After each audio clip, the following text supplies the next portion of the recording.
pense qu'il y a beaucoup d'inauguration. Chantal Grosse, conseillère départementale aussi chargée de l'agriculture. Samedi a eu lieu à Vivant l'inauguration du Bon Vivant, un commerce libre-service de produits locaux. De nombreux élus du département et de la région étaient présents. L'histoire du Bon Vivant est née de l'idée du maire, M. Guy Lafay, de vouloir créer un commerce de proximité. L'idée des casiers libre-service a été retenue conjointement avec les 11 producteurs locaux. Les casiers réfrigérés sont remplis par les producteurs et le magasin est ouvert de 6h à 23h. Le Bon Vivant a eu un vif succès depuis son ouverture le 24 avril avec 2500 casiers ouverts depuis cette date. Nous souhaitons une bonne continuation au Bon Vivant et espérons que cette idée se développera dans de nombreuses communes. Bonjour, donc bienvenue au Bon Vivant. Donc le Bon Vivant, c'est quoi? C'est un regroupement de 11 producteurs qui mettent à disposition leurs produits dans les casiers automatiques. Donc les casiers nous permettent de vendre nos produits 7 jours sur 7 sur une large amplitude horaire qui est de 6h à 23h. Pour nous, producteurs, on a plusieurs casquettes, notamment produire, transformer et vendre. Et les casiers nous permettent de nous alléger la troisième partie, la vente.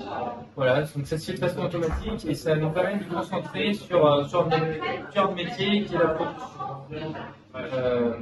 Nous avons ouvert les casiers automatiques le 4 avril.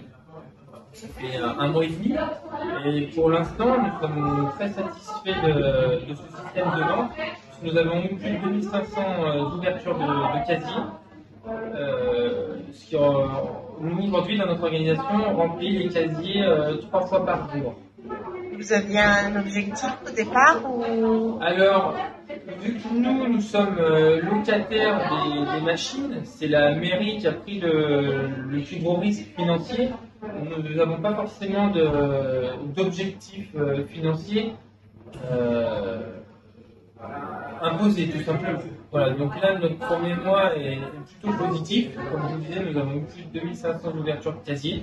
Donc nous verrons dans les mois à venir si la clientèle se fidélise et en plus de toutes les nouveautés, sachant que le lieu est assez touristique avec les alentours, qui est la forêt de l'Espinasse qui est à moins d'1 kilomètre. Et ça va attirer du monde. Vous avez des retours des clients Oui, effectivement. Donc la clientèle est assez satisfaite de la simplicité des machines. Puisqu'il suffit d'aller sur l'interface et de commander ses produits tout simplement. Les casiers s'ouvrent une fois le paiement effectué.